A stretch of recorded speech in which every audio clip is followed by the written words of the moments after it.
I don't know why. I really just wanted to say a few words of welcome and just tell you some of the reasons why we at Canongate are so excited about this new imprint that we're starting, Black Thorn. I know around this table are not only four brilliant crime writers, but also people who've been writing about great crime fiction for many, many years and know a lot more about crime fiction than I do.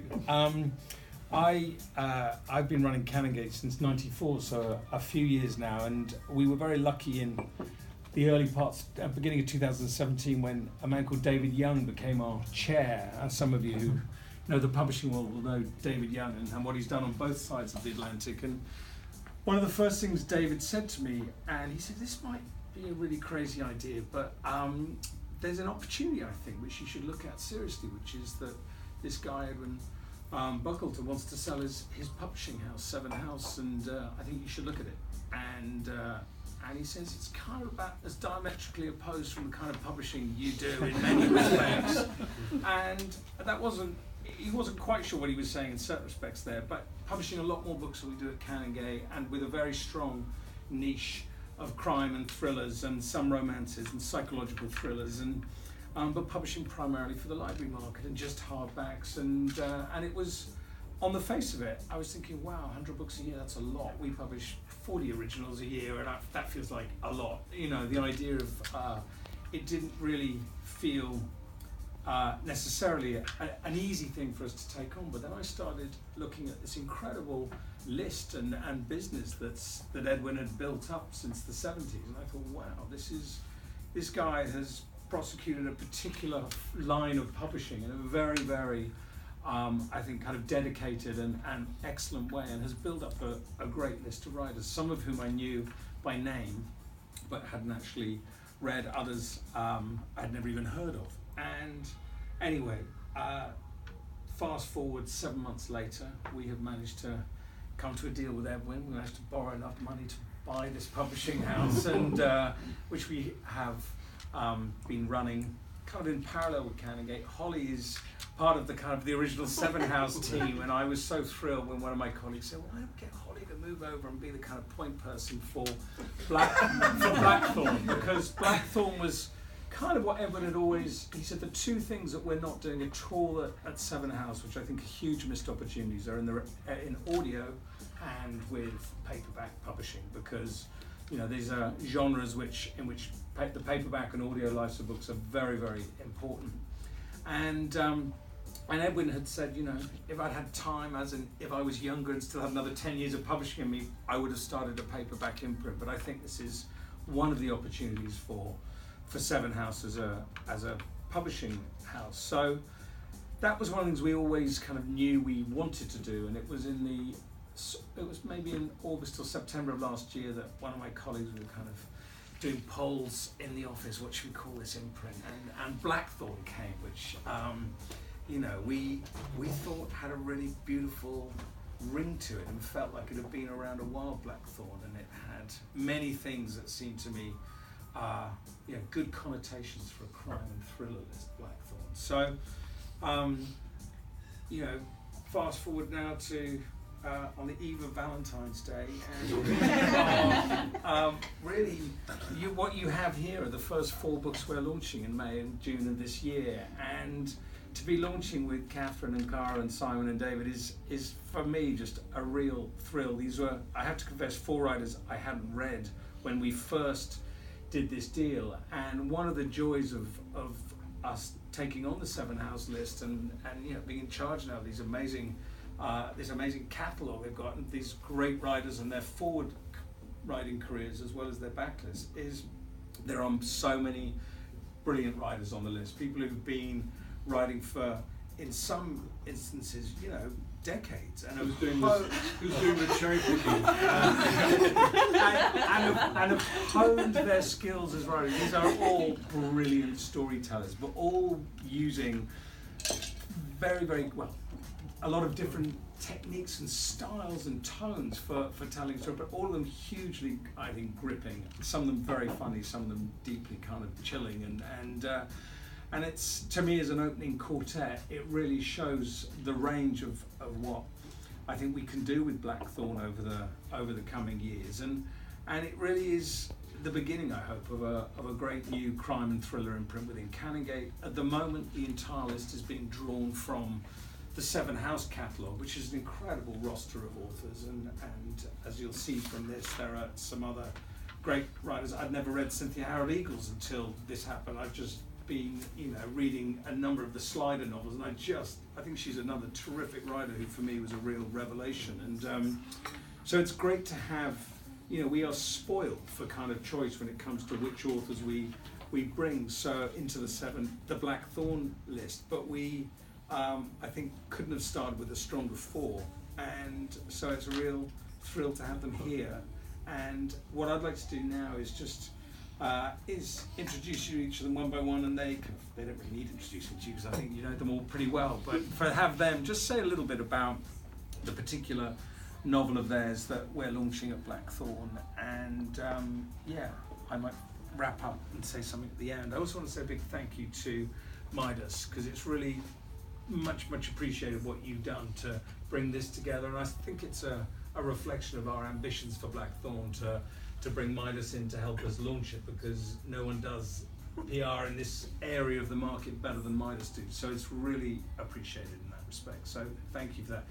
We also, Jason, on a completely different note, have something else to celebrate, which is that we bought an amazing book for him, not for Blackthorn, not for Seven House, but that's going to be one of the biggest books I think we published in 2020, a non-fiction book, which I'm not going to tell you about right now, but I might separately from this send you the manuscript. We've done the final edit on it, because it's not a crime book, but I think it is an incredibly important book, and a book that, for lots of different reasons, all of you will get things out of. Cara, the floor is yours. Why did I end up sitting here? Because I was sitting over there. Still would have been you first time. Yeah. So the first thing I want to say is thank you, Jamie, for really going out ahead with that really crazy idea. Because really crazy ideas are often the best. And that was a good one that you and Edwin had. So Suffering of Strangers. I think when you write a book, you always think, well, that's the best book I've ever written, and that's the most marvellous piece of writing that the world of literature has ever seen. But this book, I think other people see something in it, and I think Holly saw something in it, and she believed in it right from the start, and so did the people who were judging for the McIlvenney Prize, because it was longlisted for that. And I'd always been there or thereabouts, Bob McDevitt tells me, but then I did owe money, so maybe that's why I was telling you that. And it's a book, I think, that says quite a lot of important things, and it brings out a few things that are going on in society that, there's that wonderful thing about true conflict is between right and right, and not between right and wrong, and that's what this book really explores in terms of childlessness and what women will do to have a child and how far they'll go. And that's really what the book is about, and I'm very pleased. And I have now got my arm up my back, and the 11th commandment, as far as Blackthorn is concerned, is thou shalt tweet. Yes, Simon, Cara. thou shalt tweet. You don't need to. But if you want to, But you do. if you want to. You do need to tweet. Yeah. Sorry. Exactly. Surrogate tweeters. Yeah. Or is it tweetage? Yeah. Tweetage. Sorry, Yeah. tweetage. But yes, and it's nice that there's a lovely McIlvenney connection, because what I didn't say is that although we don't have a crime list at Canongate, we have been, over the years, in different ways, been publishing some, I think, brilliant crime writers, and in the case of Willie McIlvenney, reissuing great crime writers, so we did the whole Laidlaw trilogy, which is something that we are enormously proud to be. You righted it wrong by doing that. We The did fact that go- Batman how was they- out of print for so long It was just ridiculous. It was shocking, because he was, for me, a great writer by any yardstick of judging literature, and for us to be able to bring him into the Canongate list was a massive honour and privilege. And that, since we did that Laidlaw, that first reissue, it sold over 70,000 copies, now licensed into 9 languages where he'd never been translated before, and just so there's been a resurgence in his readership, and rightly so. But anyway, it's great that you were recognised with the Suffering Strangers by the McIlvenney Prize. So anyway, it's thrilling to have you on the Blackthorn opening salvo. It's lovely to be here. So Simon, when we first met, you were launching your 100th book, which I was like, Yes. is that even mathematically possible? Anyway, Yes. it is mathematically possible because you're a great writer. Well, of the 100, I thought I'd talk today about The Liar in the Library, which is one of my feathering village mysteries. The village mystery has great history in crime fiction, and I thought it would be quite fun to write about a contemporary village rather than the villages of Agatha Christie and that kind of thing. And I chose the name because I live on the south coast of this country. And to the west of Worthing there is Ferring and Goring and Angmering, and inland there's a little village called Tarring. And I thought tarring and feathering. So that's where feathering came from. This particular book, and I have to thank Kate Lyle Grant for a lot of things, but I have to thank her for the title of this one, because all of this series alliterates, and I started with The Body on the Beach, and then The Death on the Downs, and The Corpse in the yes, anyway. And I wanted to do one in a library, and I was working with lynching and lawlessness, and none of them worked, and Kate, bless her, came up with Liar, and as soon as I got that, it was very easy to write.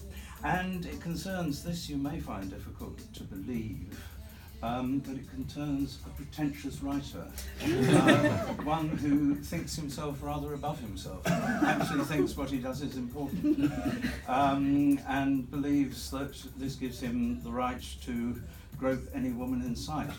I'm sure none of you working in this medium have ever come across, but it's for fantasy. Very short. Yes, and you'll be glad to know that he is the murder victim. I'm not giving too much away.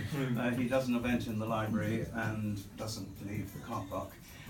So that's what the book is about, and I'm delighted that the Blackthorn thing is happening, because my 100th book, which since it's been mentioned, was actually a book about oxymorons, which was called Seriously Funny and Other Oxymorons. And in that I did restrain myself from including a Seven House bestseller.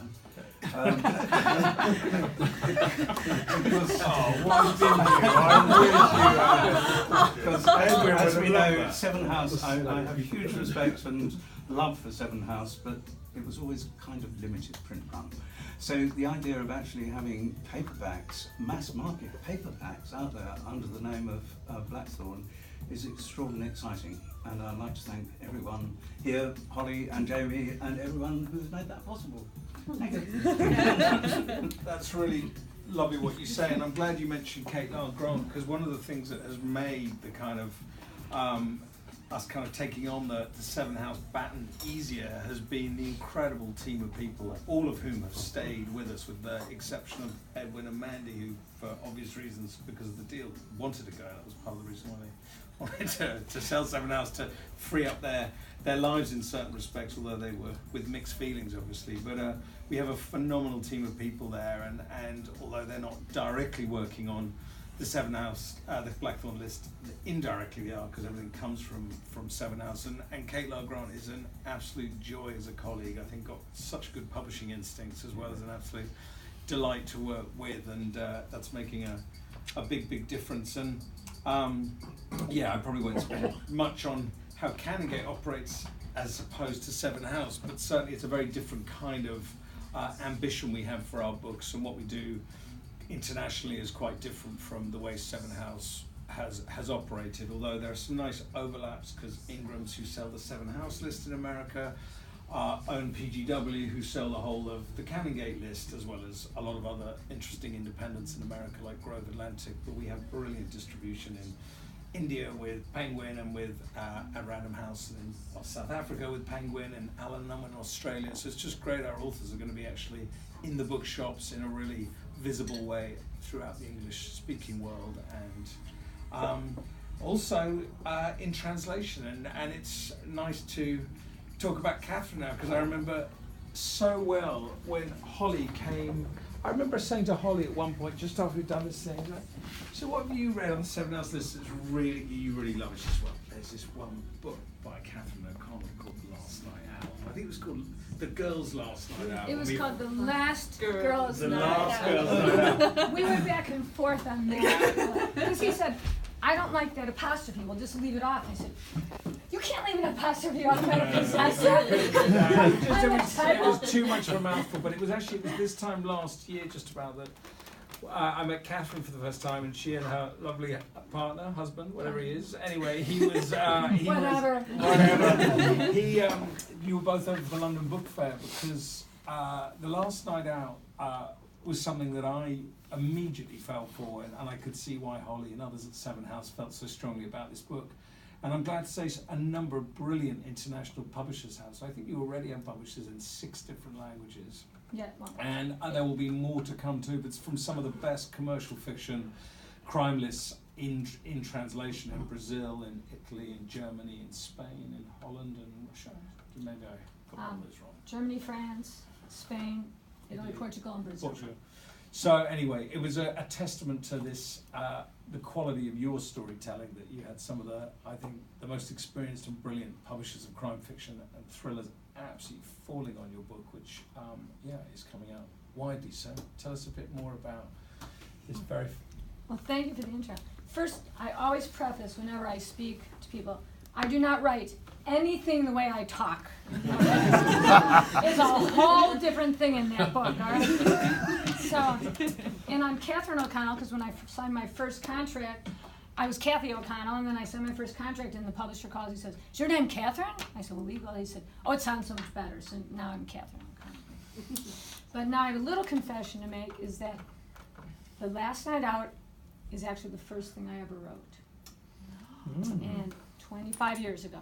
And then I put it, I tried, it was very immature then. I put it aside, wrote a second book that I sold quite quickly to independent Donald Fine. I don't know if anybody remembers him. But anyhow, some incidents happened that created 2 more books that were based on real incidents in my life. And then Fred, my husband, and I started this business called The Party Bus, which if you want to get divorced, go into a business that does nightclub tours, call it The Party Bus, and work it with your husband. But anyhow, so that did close down. But anyhow, these bachelorette parties would come on, and they were just so drunk, and they were falling off the bus, and I'm saying, and we're going to get sued. But regardless, this book is the story of a woman who gets drunk the night of her bachelorette party and sleeps with a stranger.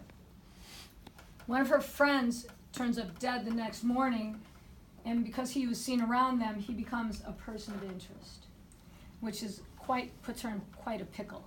And so this explores her experience, the actual crime. Everybody's always there for a reason, we know that, or in most of the crime writing. And so anyhow, I hit The Party Bus, and it inspired me to do this, or to think about the book again. And then things like Gone Girl were coming out. And then we moved, and I had the actual original manuscript, and I just said, I don't want to let this go. So I picked it up. It's set in the 80s, and I tried updating it with texting on it. It just didn't ring true. So I fixed my language, of course, but then I put it as a flashback, and I added a prologue, an epilogue, and Holly read it. I loved it. And I'm like the happiest person on earth, because I really, really have a lot of belief in this book. And evidently the people who are reading it like it too. And 80s, I think, is kind of timely now too. Yeah. So, It's a great book. Thank you so much for thank writing you it, and so so much much. for entrusting us with it. Oh. So.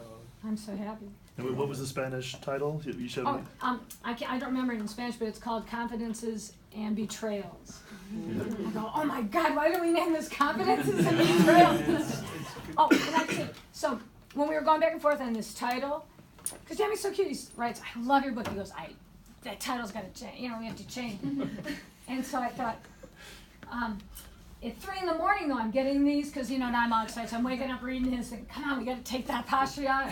And my agent goes, you can't do it. So anyhow, I'm looking at the book, I'm on the phone with my agent, and I said, he really doesn't like the title. And I thought, we can just take the girls out completely and call Last Night Out. So we both immediately go online to see if anybody's using the title. and I put in the last ad, and what comes up? A page full of T-shirts for bachelorette parties. So in fact, one of these days I'm going to print up some T-shirts and give them away. But I thought, well, this is our title. We got it. So that just leaves the amazing David Houston to say, again, one of the writers I just feel we're so lucky to be launching this list with a truly great crime writer, and so great to have a protagonist in Nick Costa, who you've already been working on and working with for many books before before this one. So I'd love you to say a few words. Well, I have to confess, I wrote the first 25,000 words of this book 10 years ago, before I ever wrote anything about Copenhagen and Sarah Lund. I wrote it, and I sat on it, and the reason I didn't push it any further was that I knew I wanted to write a book that was different. You know, I wanted to write a book that was a mystery, that was crime, but it didn't have car chasers, it didn't have a lot of violence. I really wanted to write something that didn't have a lot of violence. I wanted the suspense to come from the characters and the situation they were in.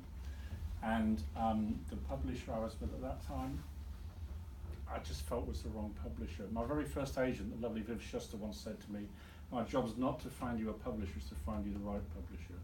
And I'll never forget that. I think that's one of the truest things that any writer can hear. So I sat on it, and I left the Mink Line coffin of big publishing, and in the summer of 2016, I was writing scripts. I was actually in Berlin adapting Romeo and Juliet in German, because you know Shakespeare, you kind of screwed up on a few things.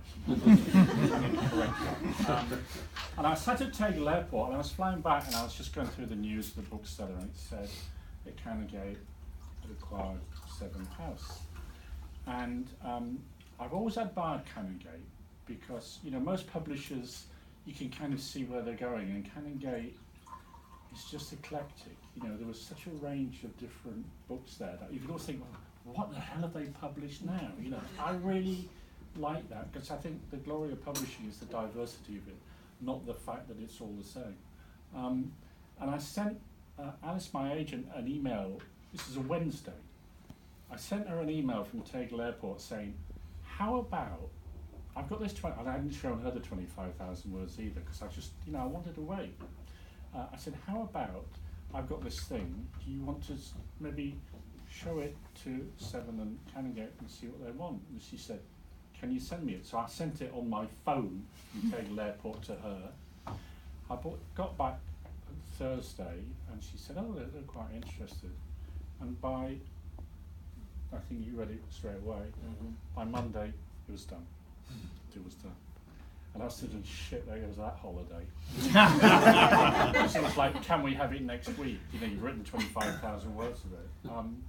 But it was a delight, you know, to meet that enthusiasm and to get that creative freedom to write something that is not straight out of Hollywood casting, or whatever the equivalent of you know, Gone Girl episode 37 or whatever. And you know, the book is a book about character. It's about a bunch of cops who are normally happily ensconced in Rome, where they are the bosses, the kings of the castle, and they get sent down to Calabria, the tip of Calabria, the tip of Italy, the toe. I spent a lot of time down there researching. It was really hard. And their job is to get the boss of a gang called the Ndrangheta out, because he's decided he wants to turn state witness. And they are completely out of their element. And worse than that, they have to pretend to be some people they're not. Which, you know, they're cops. They're not very good at going undercover. And Costa himself is actually forced to join the gang because they need somebody on the inside to get this guy out. So that was the setup that I had with those 25,000 words.